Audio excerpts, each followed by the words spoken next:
One, two, three.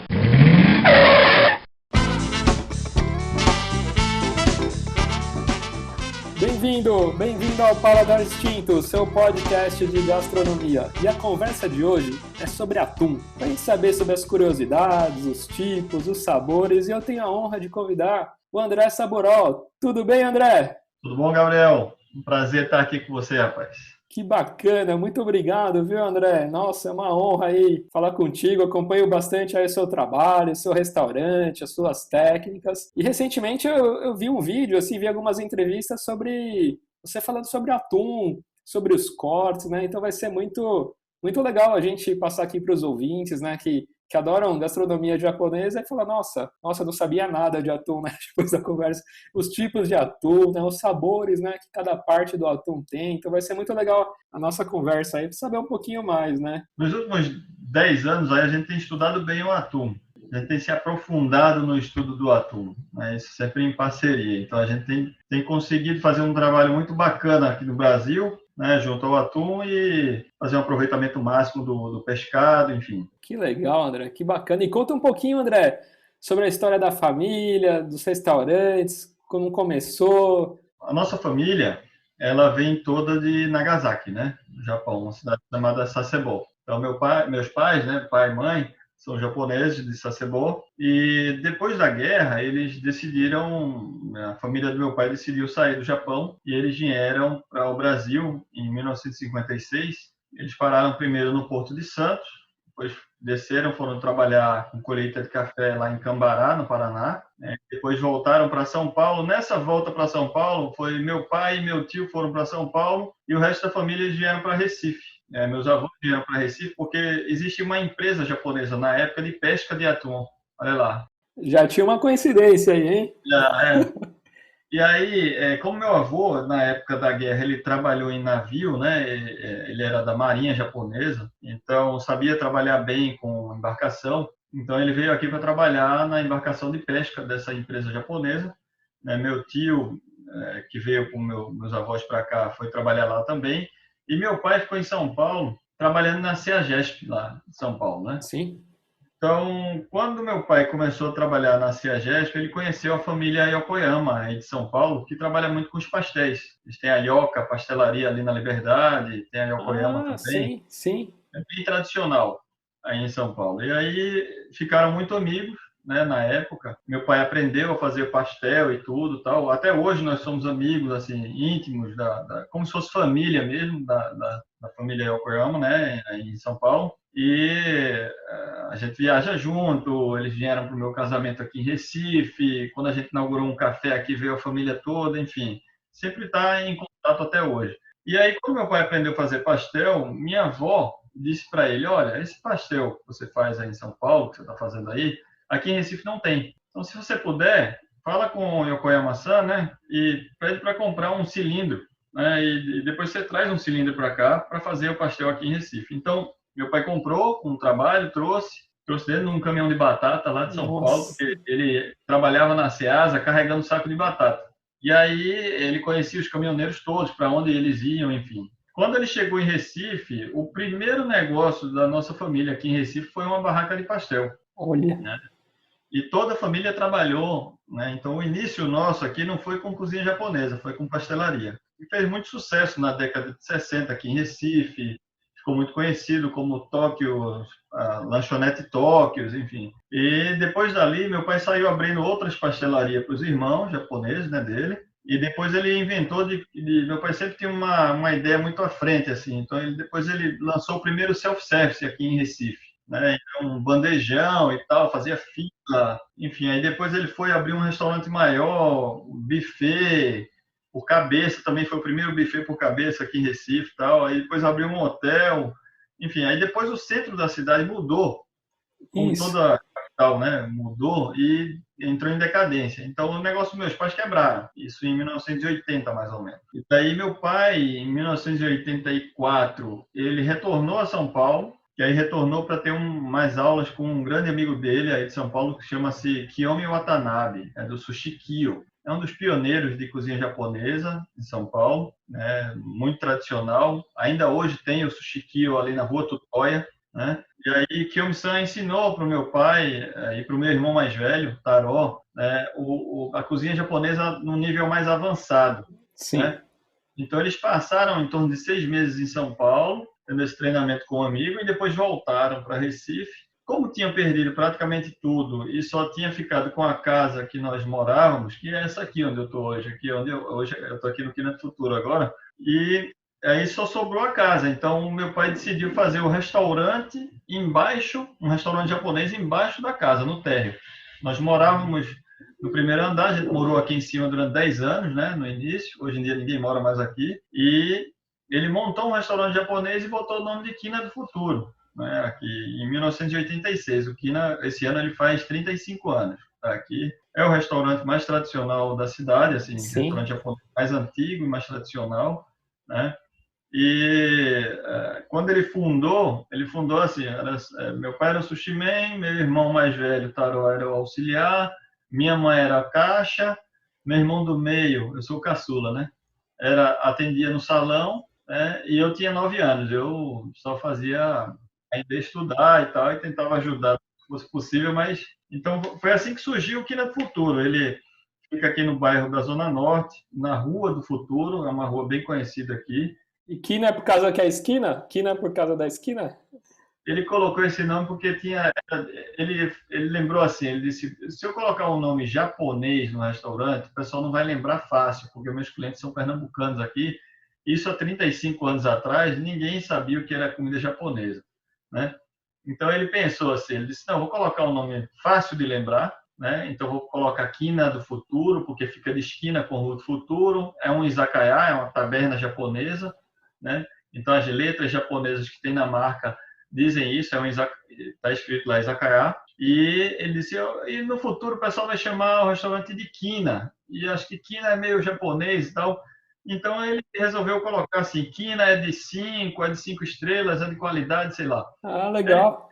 um pensamento desse aí, colocou Quina do Futuro, que é completamente diferente de tudo que é nome de restaurante japonês no Brasil, acredito eu. Sim. E daí ele fundou o restaurante, durante muitos anos ele cuidou do restaurante de uma forma bem tradicional japonesa, a família trabalhando todo dia, né? Ele montou o restaurante japonês para poder manter os estudos dos filhos, então, quando ele inaugurou o Kina do Futuro, ele pensou assim, se eu vou trabalhar até meus filhos se formarem, né? E depois cada um segue seu caminho, né? E ele não queria que nenhum fosse pelo caminho do restaurante, que ele achava que era muito trabalho, né? Que a gente se formasse, fosse para algum outro lugar. Então, assim, em 1993, ele decidiu mandar todos os 3 filhos para fora do país, né? Eu fui para os Estados Unidos, meu irmão do meio foi para o Japão, está lá até hoje, e meu irmão mais velho, ele foi para a Espanha, né? Então, cada um tinha que se virar, estudar e trabalhar, né? Cada um podia escolher onde queria ir, né? Ele deixou essa escolha. Eu escolhi estudar nos Estados Unidos e eu fui estudar lá, fazer o high school. E aí, na volta, eu ia voltar para o Brasil só para passar 15 dias e ia voltar para fazer faculdade lá nos Estados Unidos. Sim. Aí eu desisti de voltar para os Estados Unidos e disse que queria trabalhar com meu pai, porque quando eu paguei a última cadeira lá, era uma cadeira de culinária doméstica, sabe? Aí tinha Sim. que cozinhar. E quando eu fiz essa cadeira, aí deu aquele tino assim, eu disse, pô, o que eu gosto é isso aqui. Então, Ah, quando você eu fez uma matéria de gastronomia lá fora, é isso? no colégio mesmo, sabe? Ah, Era assim, certo. aprendi a cozinhar, uma entrada, um prato principal, uma sobremesa. Entendi, Eu entendi. me identifiquei tanto com aquilo dali na hora que eu disse, pô, o que eu queria era fazer isso aqui mesmo, eu gosto de fazer isso. Quando eu voltar para o Brasil, acho que eu não vou voltar para cá mais não, eu vou voltar, quero trabalhar com meu pai. E aí quando eu voltei, eu disse, ó, tinha conseguido uma bolsa, Arendadas, aí eu disse, não vou voltar não, eu vou querer ficar aqui, ó. Aí meu pai disse, não, você vai voltar, rapaz, você vai estar louco. Tá, quem em 1993, 94, Plano Real surgindo ainda, né? E quem é que tem uma oportunidade dessa, pô? Tem uma bolsa de estudo lá fora, né? Tá doido, você vai voltar agora, tá? Eu disse, não, não vou, não vou. Enfim, 15 dias depois eu fiquei aqui no Brasil, não fui. É, meu pai, depois de várias brigas e tal, e não queria de jeito nenhum, e uma conversa junto com minha mãe, aí decidiram me dar uma oportunidade no restaurante. Eu realmente comecei lavando prato mesmo, a única vaga que tinha era na pia, né? Então me deu um bibico, colocar na cabeça, um avental de napa. Eu fiquei 4 meses só lavando prato mesmo, aprendendo. Né? Então, tive um grande aprendizado ali. Eu tinha que mostrar que sabia fazer bem feito, porque senão não passava para auxiliar de cozinha. E aí depois ele me passou para auxiliar de cozinha e me disse, sabe por que eu lhe botei para lavar prato? Aí eu disse, não, acho que foi para me dar uma lição. Ele fez, não, não é para lhe dar uma lição, não. Você não quer ser cozinheiro? Eu disse, quero. Disse, então, cozinheiro tem que ser rápido, tem que ser higiênico e tem que ser organizado. Uma pia de restaurante japonês, se você não tiver essas qualidades, você dança. Porque pia de restaurante japonês não é prato redondo toda hora. É pratinho pequeno, retangular, quadrado, enfim, para você arrumar aquilo dali e é pequeno o espaço, entende? Foi por isso que eu coloquei você lá. Então, você tem que pegar essa habilidade. Aí agora eu vou colocar você como auxiliar de cozinha quente. Aí eu fui 6 meses auxiliar de cozinha quente. E depois ele me tirou de auxiliar de cozinha quente e me colocou como comins, porque eu era muito tímido. Aí eu fui comins do restaurante. Aí depois ele me tirou de comins e me colocou como garçom. Aí eu fui um ano O que é comins, André? Eu não conheço. Comins é o auxiliar do garçom. Ah, É o auxiliar do cara que garçom. tem Tá. pedido, ele só limpa as mesas, Ah, entendi. sabe? Leva os pratos lá para dentro, traz de Certo. volta, organiza a mesa de novo. Ele faz o serviço para o garçom fazer o show dele de atender melhor o cliente. Entendi, perfeito. Né? Então, fui comins primeiro para aprender, depois fui garçom. Aí, garçom, eu passei um ano como garçom aqui. E como garçom foi muito bom, porque eu aprendi muita coisa que o cliente queria e Sim. reclamava e tal. E foi muito bom passar esse tempo como garçom do restaurante. Aí depois ele me colocou como caixa do restaurante para aprender a fazer os cálculos lá e tirar nota fiscal, essas coisas todas, e relógio de ponto, que naquela época era de corda, com o Sim. cartão que contava. E aí, quando eu era caixa, eu inventei de dizer para o meu pai que a moda era delivery, porque o China Box estava entregando comida chinesa, as pizzarias estavam detonando, e eu disse, pô, comida japonesa vai também. Aí eu disse, vamos contratar um motoqueiro, pai, vamos botar um motoqueiro aí, contratar para o cara entregar. E meu pai disse, não, quem vai entregar é você, como é que você vai saber? E eu fui o cara do delivery, entregava com o carro do meu pai, que era uma Santana Quantum, um carro enorme. Nossa. Ele me fazia ir de rapi tudo, com aquele kimonozinho, a faixa na cabeça, tudo. Eu chegava na casa do cliente, antigamente você podia subir, né, nos apartamentos para entregar o delivery. Sim. E foi muita piada essa época daí, porque quando eu subia, o cara abria a porta assim, o cara dizia, pô, essa entrega é a mais original de todas, pô. Tem um japonês aqui entregar. Veio fazer aqui, né? Veio fazer ao vivo aqui. A escola lá, sorrindo, tá, entregava, obrigado, não sei o que e tal. Enfim, foi uma época de muito aprendizado, né, ali. E aí, quando eu saí dessa ponta e eu queria ser sushi man da casa, então o sushi man chefe era meu pai, né? Mas aí o movimento da casa era grande, ele não tinha tempo para me ensinar ainda, assim, se dedicar no ensinamento. Então, em 1997, meu tio, Masayoshi, é falecido. Meu pai e meu tio já são falecidos, sabe, hoje em dia, né? Meu tio Masayoshi, ele inaugurou uma casa na Zona Sul aqui em Recife, chamada Sushi Yoshi. Aí meu tio, ele tinha inaugurado essa casa, né? Sushi Yoshi. Aí meu pai pegou e me disse assim, ó, seu tio acabou de inaugurar uma casa e eu quero que você seja auxiliar dele lá. Aí vamos lá amanhã. Aí eu fui lá, aí chegou meu tio e disse, ó, Saburão vai começar a ser seu auxiliar a partir de amanhã aqui, todo dia de manhã ele está aqui. Não precisa pagar nada para ele, só dá o almoço. E na época eu ganhava um salário aqui, né, no Sim. restaurante. Aí eu até lembro assim, eu disse, pô, quando foi na volta, eu disse, pai, como é essa história aí, pô? Eu só vou ganhar almoço e não vou ganhar nada. Aí meu pai disse assim, pô, mas era você que tinha que pagar ele vai te ensinar. Olha. Eu disse, mas e aí, não vou ganhar nada. Aí meu pai disse, não, deixa que o salário eu te pago. Teu tio abriu um restaurante agora, tá precisando de gente para trabalhar, ele não pode ter despesa. Então ele queria ajudar meu tio e queria que eu aprendesse Sim. com meu tio. Então, Sim. meu tio que me ensinou a molar faca, sabe? A consertar a faca, cortar legumes, frango. E os primeiros cortes de pescados em si foi esse meu tio que me ensinou, porque ele tinha mais tempo lá, o movimento da casa dele era mais fraco, né? A casa era menor, era nova, ele precisava de um auxiliar do mesmo jeito, então eu ficava lá toda hora tentando aprender. Agora ele não deixava de jeito nenhum tocar no arroz sushi, não Nossa. tocava. Né? E aí eu fiquei lá alguns meses trabalhando com ele, e um belo dia ele teve uma encomenda grande e teve que me ensinar a fazer um tekamaki, né? O sushi tradicionalíssimo japonês, alga por fora, arroz e o atum no meio. Né? Então ele me chamou e disse, ó, Samuel, eu vou te ensinar a fazer um rossomaki aqui, presta atenção que eu não vou te ensinar de novo. Né? Aí coloca o arroz assim, molha a mão, Aí me ensinou. Aí eu fiquei lá fazendo. Super feliz, porque já tinha se passado 2 anos e pouco Putz, e eu não sim. tinha tocado ainda em arroz e sushi. E aí eu, né, fiz todo feliz ali, pô, tinha feito uns 30 daquele no dia, e nós paramos para almoçar à tarde, aí sempre no almoço ele dizia, amanhã você vem de tal hora, porque amanhã vai chegar peixe, ou então amanhã você vem um pouco mais tarde e tal. Aí eu perguntei, tio, e amanhã, de que horas eu venho, né, pra cá? Já estava todo animado, pô, fiz meu primeiro sushi. Aí ele riu assim, olhou pra minha cara, riu, fez, amanhã você não precisa vir mais não. Eu disse, como? Ele disse, amanhã, seu trabalho aqui acabou hoje. Seu pai pediu para ensinar só até aqui. Quem vai te ensinar agora em diante é teu pai. Ah, eu disse, mentira, pô, eu quero voltar para o restaurante lá já sabendo fazer sushi, pelo menos. Eu queria mostrar para o meu pai, queria mostrar para os caras que trabalhavam já aqui, que eu sabia já fazer sushi. Aí eu disse, não, pô, deixa eu ficar mais uma semana aqui, depois você me manda de volta lá. Aí ele fez, não, teu pai pediu só para ensinar. Até eu já te ensinei um sushi. Já queria chegar pelo menos falando, nossa, tá bom, hein? Já fiz um super legal. Eu já queria chegar abalando aqui, né, o negócio e tal. Aí pegou e disse, não, vai, amanhã é com teu pai. Aí eu vim, me apresentei meu pai aqui e tal. E aí trabalhei 2 anos e meio, todos os dias, almoço e jantar. Tranquei a faculdade, na época eu fazia faculdade de economia, na Universidade Católica aqui de Pernambuco. E eu tranquei a faculdade e trabalhei durante 2 anos e meio, todos os dias, de segunda a sábado, almoço e jantar, junto com meu pai no balcão. Depois de 2 anos e meio, meu pai ficou com câncer, né? E ele tinha pouco tempo na época.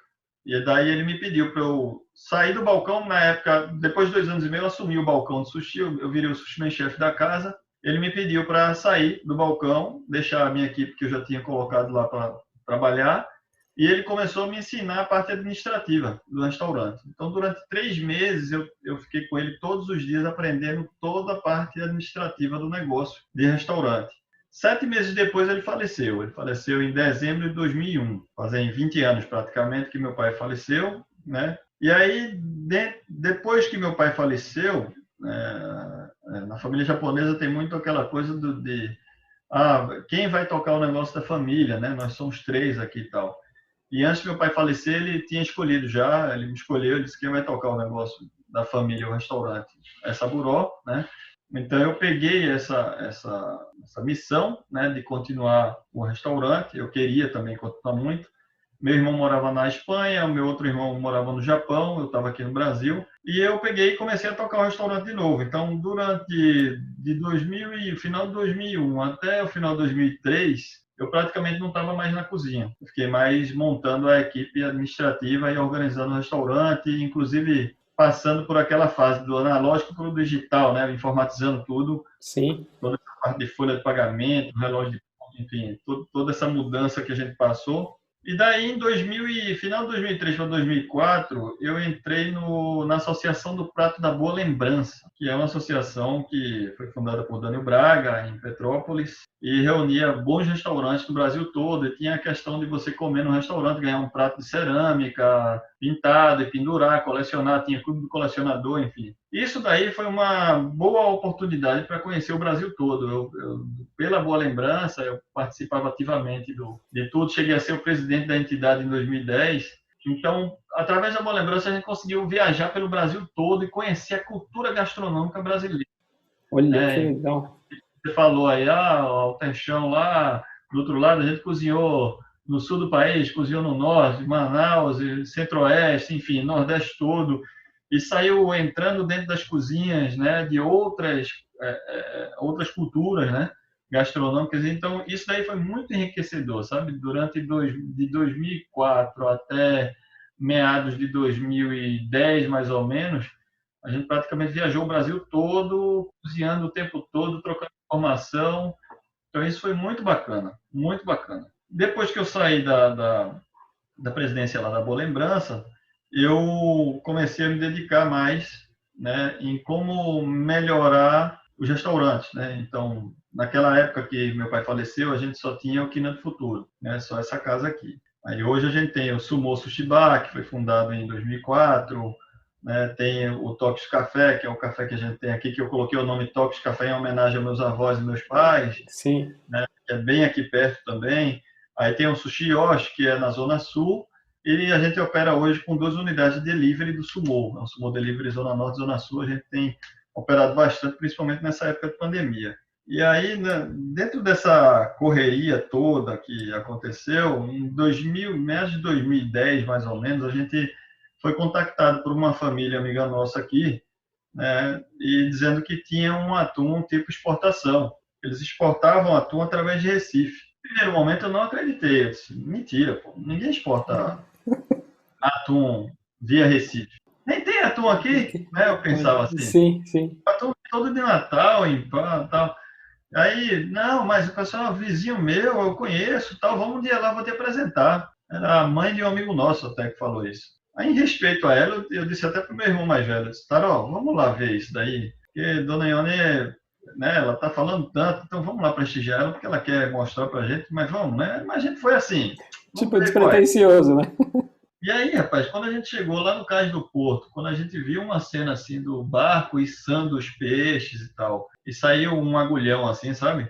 Quando o bagulhão passou na frente do meu e do meu irmão assim, eu disse, caramba, a qualidade desse agulhão, bicho. Aí o agulhão passou, né? Disse, poxa, deve ser bom esse peixe aí, desse barco. Aí veio um atum que era um atum número 2, não era o número 1. E aí eu comprei esse atum e levei para o restaurante. Ele já tinha um ponto fora da curva, assim, já era um atum de muita qualidade ao que nós tínhamos aqui. Aproveitando o ensejo que você falou, como que é essa classificação de atum aí, número 2, número 1? Como que Então, funciona? aí eu pensei assim, né? Se esse é o número 2, imagina o número 1, né? Nossa. Aí eu até perguntei para o Zé Renato lá, que é da Oceanos, que é nosso amigão e parceiro também. Aí perguntei, Zé, você me vende esse número 1 também? Ele disse, olha, o número 1 é todo para exportação.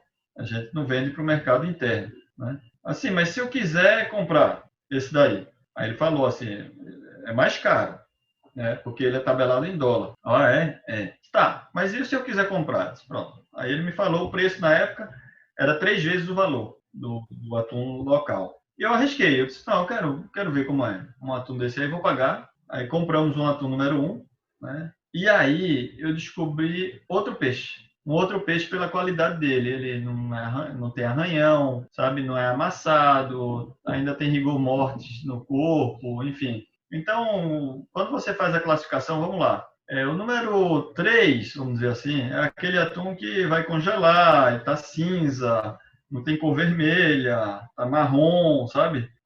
Não dá para consumir ele fresco, né? Certo. Vai fazer ele em posta, vai vender congelado, pode fazer Tá. ele para enlatar, E você vai para né? as latinhas de atum, assim, essas latinhas, tá. O número 2 é uma classificação de atum que ele ainda tem um vermelho, né, na coloração dele, mas ele não tem aquela translucidez. O vermelho dele não é aquele vermelho cereja, é um vermelho mais magenta, sabe, um pouco mais escuro. A linha de sangue dele, que é a musculatura que aparece ali, aquela linha escura assim, ela é escura mesmo, marrom, sabe? Então aí depois você tem um número 2 mais, que é um pouquinho mais acima do que esse.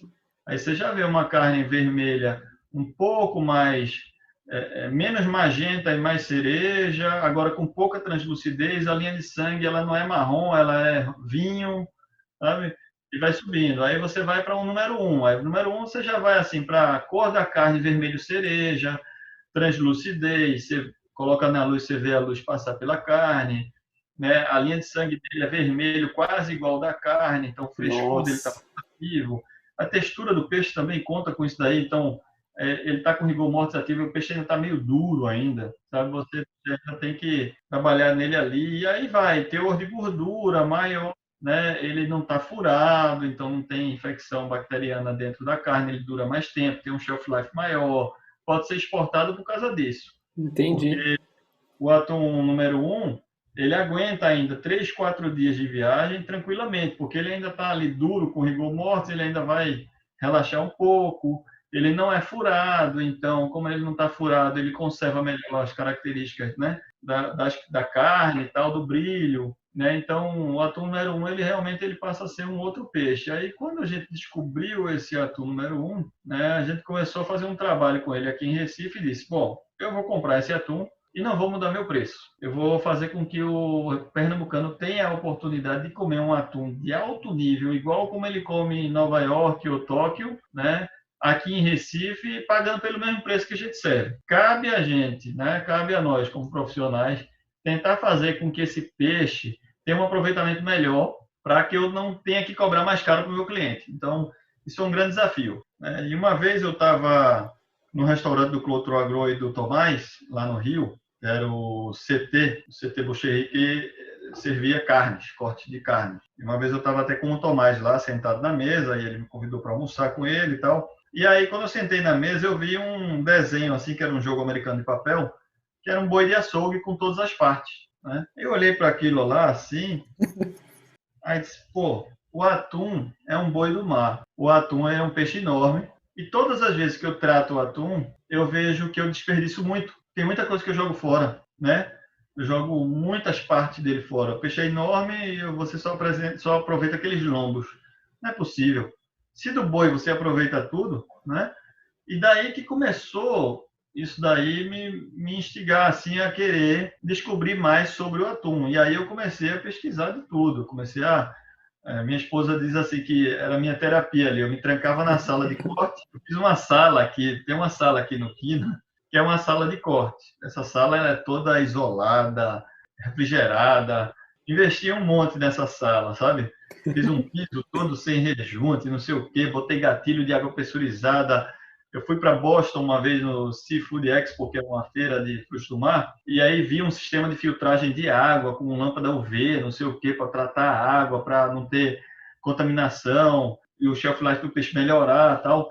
E aí eu fiz isso aqui. Eu Nossa. botei filtro, água clorada, diminuí a temperatura da água para 3 graus. Eu gosto muito de aquário, aí eu tinha filtro de UV grande, e coloquei o filtro de UV para funcionar e fiz o teste bacteriológico da água, deu tudo certo. Inclusive, agora a gente está estudando a parte de ozônio também, com relação a isso. E aí, enfim, montei a sala, e aí começamos em 2015. A gente começou com essa sala aí de experimento, praticamente. Então, eu entrava na sala com um atum e eu ficava assim umas 3 horas lá com ele. Eu destrinchava o peixe inteiro e depois ficava ali. Aí não tinha um equipamento, eu ia atrás, fazia alguma coisa para tirar um osso e tentava entender como é que funcionava o atum. E depois eu fui descobrindo as partes dele, que no Japão já se usa praticamente todas as partes. Certo. Né? E aí eu disse, pô, eu tenho que ver alguma coisa que o japonês não usa, né? Vou ter que desafiar isso aí. E principalmente num peixe como o atum, o Japão é especializadíssimo, né, nisso daí. E aí a gente começou a ver cartilagem, membrana, né, começou a ver músculo, né, linha de sangue, tecido conectivo. Aí eu vi que o pedúnculo caudal, que é aquela parte final do atum, normalmente você corta aquela ponta, né, do peixe e joga fora, né? Aquela pontinha ali, porque ali tem tudo que é amarração de tecido conectivo no final, é duro, é cheio de nervo e tal. E eu do atum era grande, e eu sou louco por estinco. Eu chego num restaurante, tem um prato estinco lá de cordeiro, de maiala e tal, eu peço. Eita, tem estinco. Aí eu fico, aí, quando eu peguei a cauda do atum ali, o pedúnculo caudal dele ali, eu comecei a tirar o couro, sabe? E aí comecei a observar assim, a amarração do nervo e tal. E tinha um osso no final, raspei o osso e tal. E quando eu olhei aquilo ali, eu disse, pô, isso aqui é um estinco de atum. É um atum Nossa. de canela, mas isso aqui dá para fazer um estinco de atum. E aí eu, junto com a Giovanna Nakarato, que é a nossa consultora aqui, a chefe de cozinha também, participou do programa de televisão também, Mestre Sabor na Globo, ela é pernambucana, trabalhou muitos anos em São Paulo, trabalhou muito tempo com o Rodrigo lá do Mocotó, enfim, e para minha sorte ela veio morar aqui de volta na terra dela, e aí eu chamei a Gi e disse, Gi, tem um desafio aqui, tem um produto, mas eu estou apanhando nesse produto aqui que a gente precisa inserir tecnologia dentro da cozinha japonesa. Quando a gente pegou o pedúnculo caudal lá, comecei a trabalhar, tem algumas diferenças lá. Você precisa, tipo assim, o osso do peixe, ele é diferente do osso do boi, do porco. Então, ele fermenta dentro dele, sabe? E aí você não consegue, você tem que pasteurizar ele, Nossa. né? Então, como é que a gente ia conseguir fazer isso? Então, nós começamos a fazer um trabalho bem de pesquisa em cima dessa parte do atum, em como trabalhar nele para fazer ele tipo um estinco, né?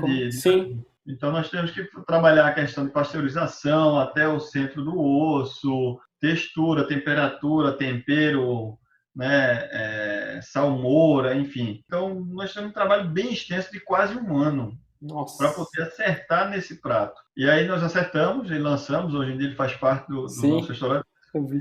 Os atuns que o pessoal vende é tudo sem a ponta da cauda, que a gente compra só a pontinha da cauda, né? Até eu falei com o Zé Renato lá, eu disse, Zé, eu acho que é até uma coisa boa para você, né? Isso daí. Ele disse, pô, excelente, pô. O cara que vem comprar peixe em posta aqui para mim, a menor posta que ele leva é tamanho de um palmo, porque do palmo para trás ali você já levou.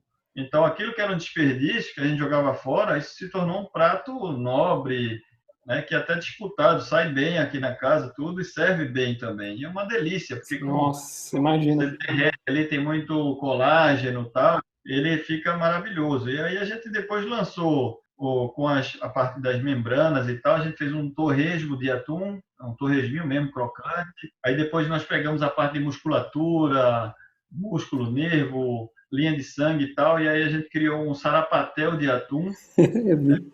O nosso Joca Pontes aqui, ele batizou esse prato de sarapatum. Sarapatel. E tem um atum de sol também, né? Que vocês criaram. Tem um atum de sol que isso daí veio através de um amigo nosso também, Wanderson Medeiros, que é lá do Picuí, lá de Maceió. Ele faz uma carne de sol espetacular. E uma vez eu pedi para ele, sabe, Wanderson, me ensina a fazer essa carne de sol. Juro que eu não vou fazer no meu restaurante, eu quero fazer para mim, vai comer comigo, na minha família e tal. E você me ensina? Aí ele me ensinou a fazer a carne de sol da melhor forma. E aí, um dia eu estava abrindo o atum e eu vi que uma parte do atum, quando você abre, tem na parte do lombo, que eu chamo de soft akami. Akami é a parte vermelha dele, né? Aquela mais rígida. E essa parte, ela é mole, sabe? Parece uma fraldinha, assim. Você estica ela. Nossa. Eu cortei aquele dali, eu disse, pô, isso aqui parece uma fraldinha, parece a fibra da carne é penteada, sabe? Caramba, parece uma carne, eu acho que eu vou fazer uma carne de sol. Será que dá? Será que não dá? E comecei a fazer teste. Enfim, deu, né, pela quantidade até menor de sal, quase metade da quantidade de sal, porque a carne do peixe ele reage diferente. E a gente lançou o atum de sol. Tem uma característica muito interessante, a gente sela ela com manteiga de garrafa, Nossa. serve ela com uma farofinha com shiso, enfim, faz uma musseline de cará, né, de inhame com queijo coalho. A gente tentou juntar, assim, no Japão se come muito atum com inhame ralado, cru. Né? No Nordeste se come muito inhame cozido, aqui, né, em Sim. Recife. Café da manhã, a pessoa come muito inhame daquele cozido. Né? Aqui se consome muito queijo coalho, né? No Japão se come muito atum com shiso, a folha de shiso, né? E aí eu disse, pô, vou fazer uma farofa de shiso e vou fazer uma musseline de inhame com queijo coalho, Nossa. né? E juntar essa característica do Japão com o Brasil, Nordeste, enfim, e fazer o atum de sol, que o atum de sol nada mais é do que uma técnica japonesa também, shiuzuke, né? Que é você curar o peixe com sal, né? Você pegar o peixe com sal e botar no sol para secar, enfim. Então é uma técnica também que no Japão, então, assim, o atum de sol ele envolveu aí toda uma mistura de Japão, Brasil e Nordeste, né? Num prato só. A gente Nossa. até serviu esse prato lá no Sukiyaki do Bem uma vez com a Hideko Homma lá no Tivoli, num evento que a gente fez lá. Nós servimos esse prato, atum de sol, para os japoneses que estão lá. E no Japão, essa parte do Japão do Stinko que vocês fazem, você já viu que eles usam lá também essa parte, não? Não como estico, não como estico. Isso é uma coisa bem Porque é diferente, né? Vocês diferente. conseguiram utilizar, né? Assim, essa parte que é bem interessante, né? A gente fez assim, a gente usa ainda outras coisas, assim, a gente usa o kamatoró, né, que fica por trás da bochecha, a gente usa um músculo, isso é bem novidade agora, ainda a gente nem lançou ainda aqui, a gente nem viu uma foto dele. A gente conseguiu extrair um músculo do ombro do atum, a gente chama de shoulder, né, o shoulder do atum, Shoulder, isso. que é um músculo por dentro daquela barbatana lateral, sabe? Assim, Do atum. Você vê aquela asa dele lateral, a musculatura dele por dentro. Aí a gente conseguiu extrair aquela musculatura, que é uma musculatura grande, né? E conseguiu ela fazendo um charbroilha bem forte. E ele parece muito uma carne. Muito, Gabriel. Muito assim. delícia. Essa nova parte aí a gente vai lançar agora. Ixi, vai ser um sucesso, então, né? Então, com esse trabalho que a gente vem fazendo em relação ao atum, o Zé Renato ele foi um dos pioneiros a ter o atum número 1 para o mercado interno. Então, levei o atum número 1 para o Alex Atala conhecer aí em São Paulo. Tem uma proximidade muito grande com o Alex, a gente gosta de muita coisa em comum, assim, ele gosta muito de aquário, eu também gosto. A gente viajava, ia para Belém, em 2004 ele também ia, a gente ia visitar peixe ornamental lá, olhar. Então a gente sempre, quando eu descobri esse atum aqui, né, eu disse, pô, Alex, quer conhecer esse atum? Eu levei para lá, fizemos um jantar no Dom com esse atum em 2014. Então assim, ele já vem, a gente já tenta fazer um Já vem trabalho. trabalhando faz tempo. E uma dúvida, André, quando você fala atum número 1, é aqui da costa brasileira ou esse atum vem de fora? E como que são as espécies, assim, sabe? Tem muita, a gente escuta muito assim, chegou o Bluefin aqui no restaurante japonês e tal, pessoal, a gente vai fazer uma noite e tal. Tem várias espécies, o Brasil tem algumas, ou, né, assim, conta um pouquinho pra gente essa parte de espécies, assim. Como é que é o atum no nosso oceano, né? Nós estamos no Oceano Atlântico, né? Aqui. Então, vou explicar mais ou menos assim. No Atlântico, nós temos ali a linha do Equador, né? A linha do Equador ali para o lado do norte do país ali, né? Para cima. Nós temos Natal, né? E Recife na ponta do Brasil ali, né? No Nordeste. Então, vamos imaginar assim que os atuns no Atlântico eles fazem uma migração saindo da linha do Equador, descendo para o Nordeste brasileiro. Eles se alimentam ali perto da linha do Equador, né, vão descendo ali para o Nordeste brasileiro, cruzam o Nordeste brasileiro ali em Recife, Natal, em direção à África, vão lá, cruzando assim em direção à África. Depois ele volta ali pelo sul do país, né, vem subindo pelo Sudeste e cruza de novo pelo Nordeste. Então, é assim, ele faz um 8 no Oceano Atlântico. Vamos imaginar ali o Brasil e a África ali, né, e o atum migrando ali, fazendo um 8. Então, nessa região, o bluefin ele não aparece muito, porque o bluefin ele é uma espécie que ele está mais localizado nas águas mais geladas, nos polos, sabe? Certo. Do planeta. Então, no Atlântico ali, ele está mais em cima ou embaixo. Então, às vezes pega o atum bluefin no Atlântico, às vezes eles entram na nossa corrente e pegam. Isso foi até uma surpresa. Essa semana passada aí pegaram um atum de 400 quilos, um bluefin, né? Acho que foi do Ceará e tal.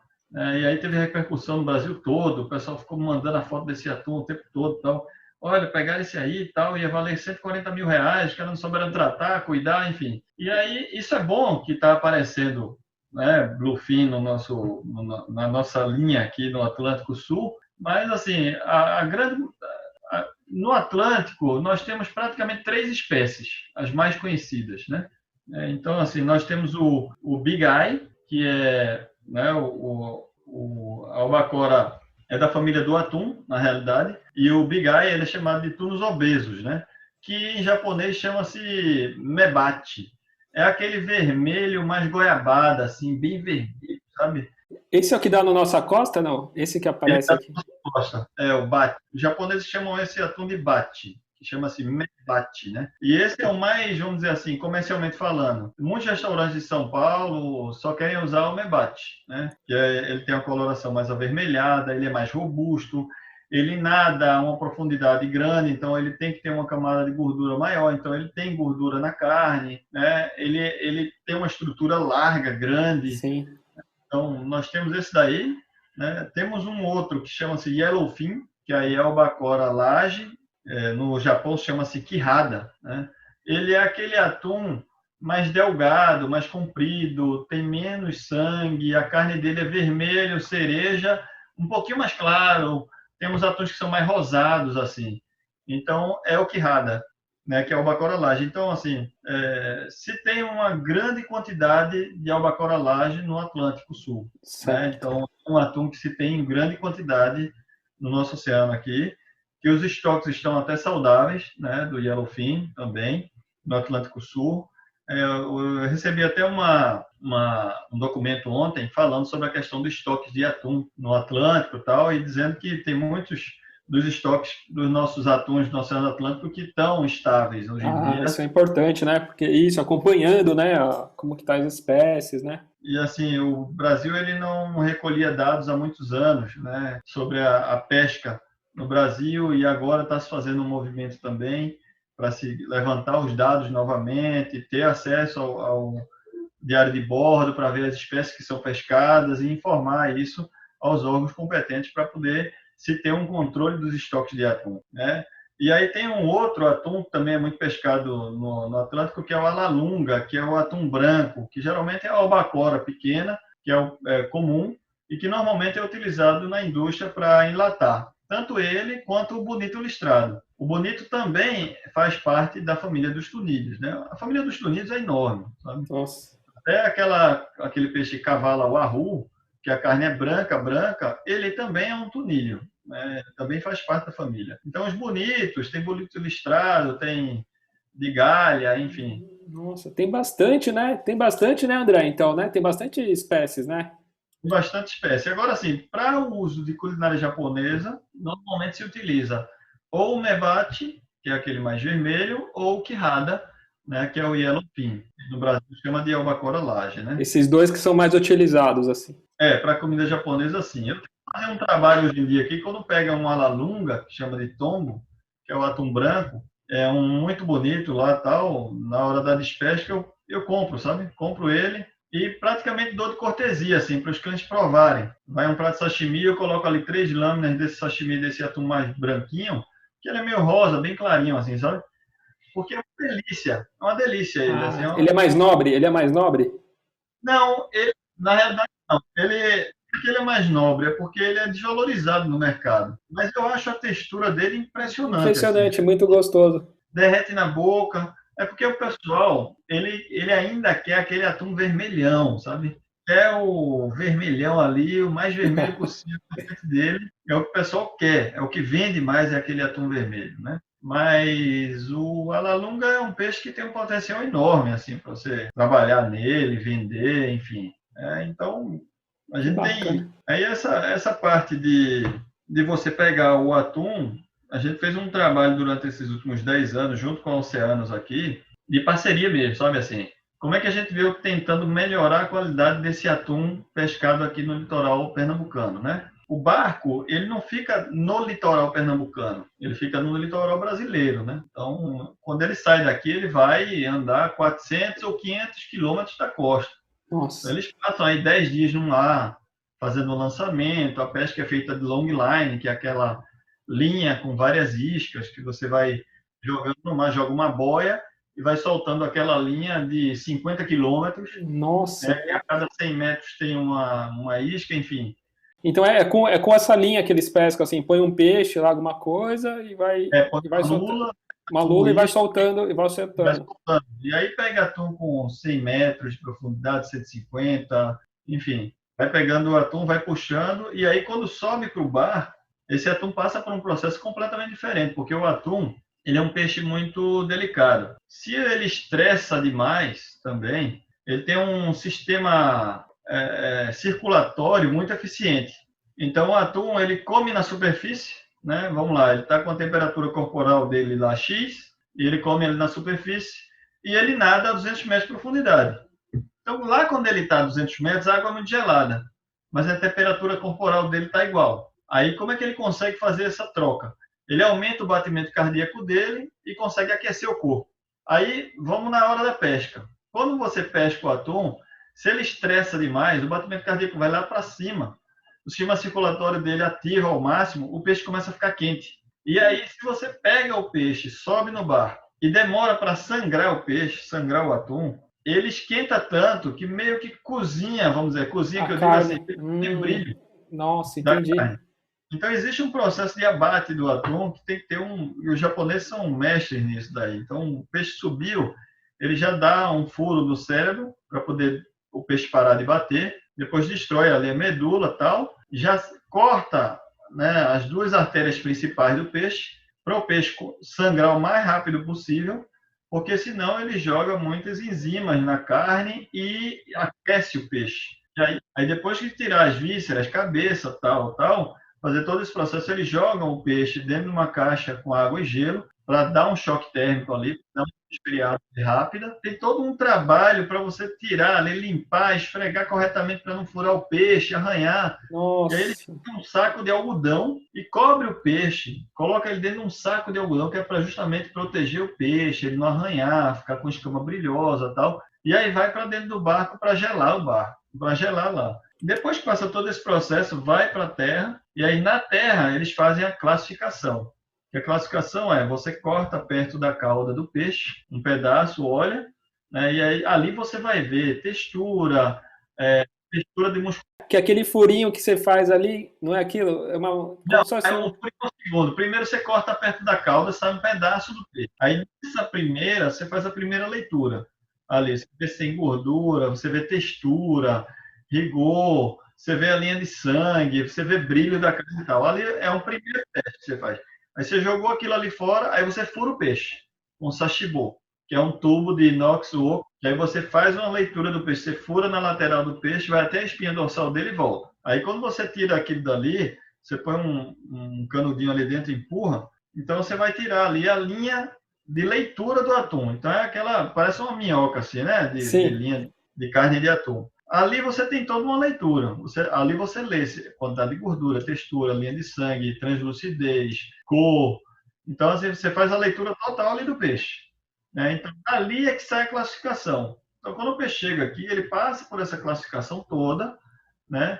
Depois que é classificado, ele passa por uma sanitização, o peixe é todo higienizado, feito uma fruta que vai ser exportada. Você tem que lavar, tem que higienizar, recebe o CIF e tal, pá, coloca uns pack gel, que são as bolsas de gelo e tal, embala o peixe, passa ele por uma espuma, que enrola ele para não amassar e tal, e coloca dentro de uma caixa. É exatamente assim que a gente recebe esse peixe e que a gente vai receber sexta-feira agora, próxima. Esse peixe aqui, ele chega exatamente assim, ele chega exatamente como vai chegar em Nova York, Tóquio, Europa. Olha. Eles mandam tanto para os Estados Unidos como para Lisboa, né? Assim, a porta de entrada é Miami, Lisboa e manda para o Japão também.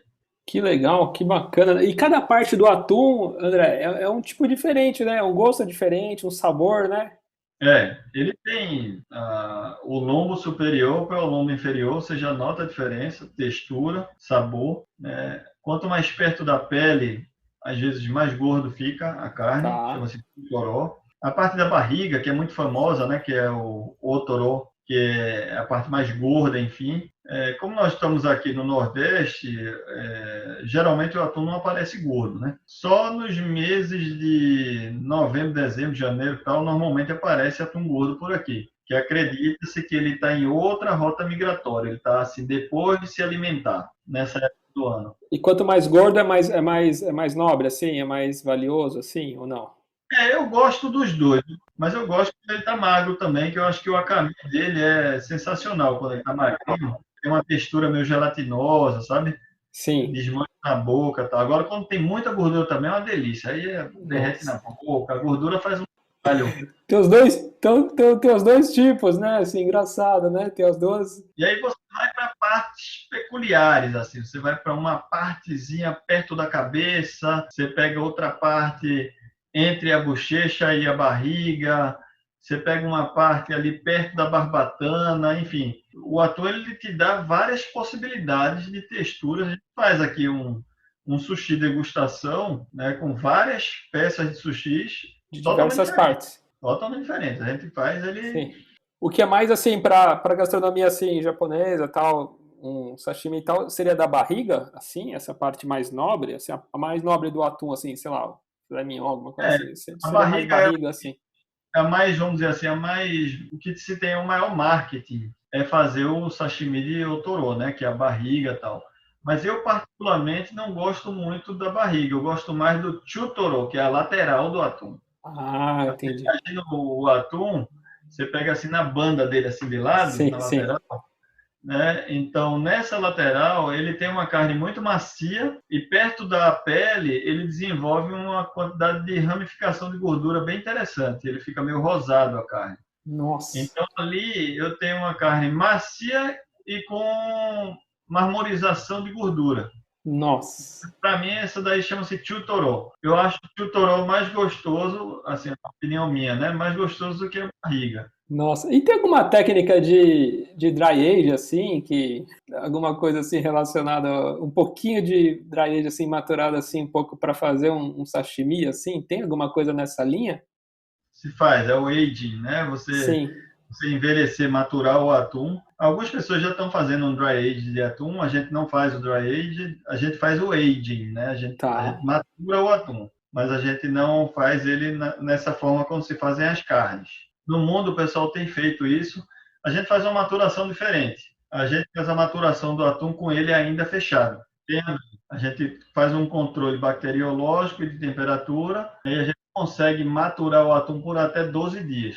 E no 12º dia a gente abre ele. É como se fosse uma fruta, a gente vai vendo ali ele.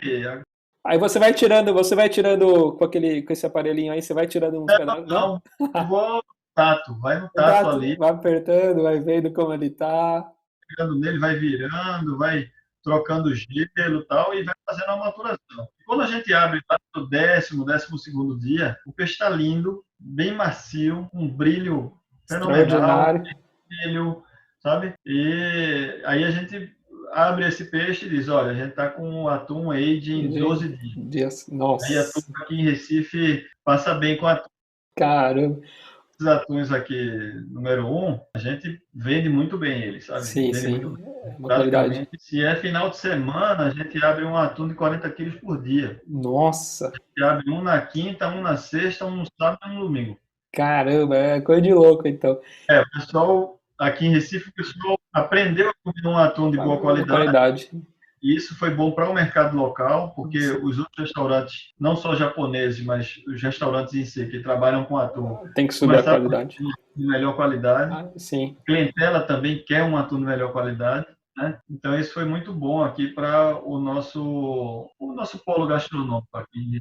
O André, e o Bluefin é bem diferente assim mesmo, a carne dele, assim? Então o Bluefin, vamos lá, um Big Eye, que é esse bate, ele vai crescer até uns 200 quilos, mais ou menos. O Bluefin ele vai crescer até 500 quilos. Ah, entendi. É o tamanho dele é diferente, né? Diferente, né? O Bluefin, o nome científico dele é Tinus tunus, né? Então assim é a fúria, né? É a fúria do mar.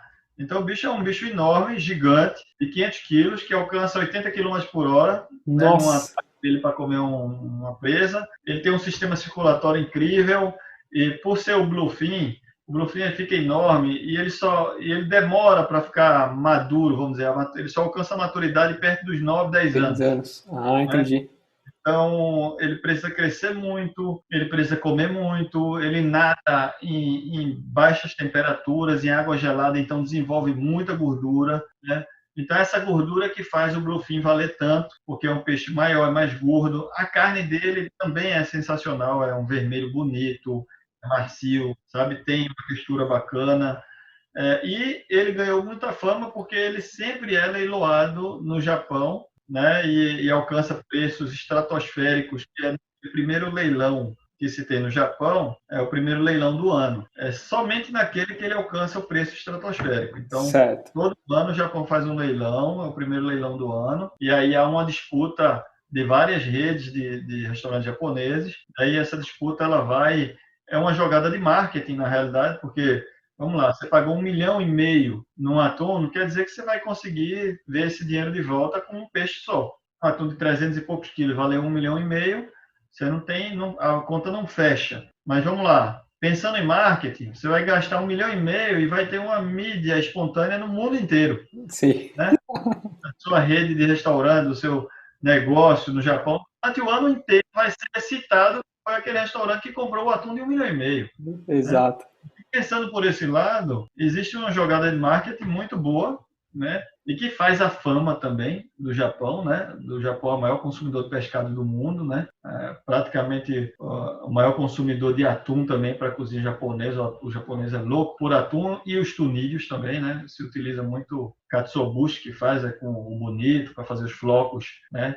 Que aí se tem o katsuobushi, que são os flocos do bonito, que se dá origem ao dashi, né? Que é a base da cozinha japonesa. É muita coisa legal, né? Muita história, né? Ô André, eu queria te agradecer, viu? Por nosso bate-papo aí, foi muito legal, muito bacana. Deixa o seu Instagram então, André. Então, o meu Instagram é o @saburo, SABURO 77. Aí você já pode acompanhar os atuns que vão chegando por aqui. E você fica o convite, né, André, para conhecerem a Yokina em Recife, né? Quina do Futuro. Sejam bem-vindos. Quando estiverem por aqui, pela nossa terra aqui, sejam muito bem-vindos aqui. Agradeço muito, Gabriel. Obrigado pela oportunidade de estar aqui com você. Nossa, foi muito legal, viu, André? Muito obrigado. Valeu, hein? Obrigadão. Valeu, um abraço. Abraço.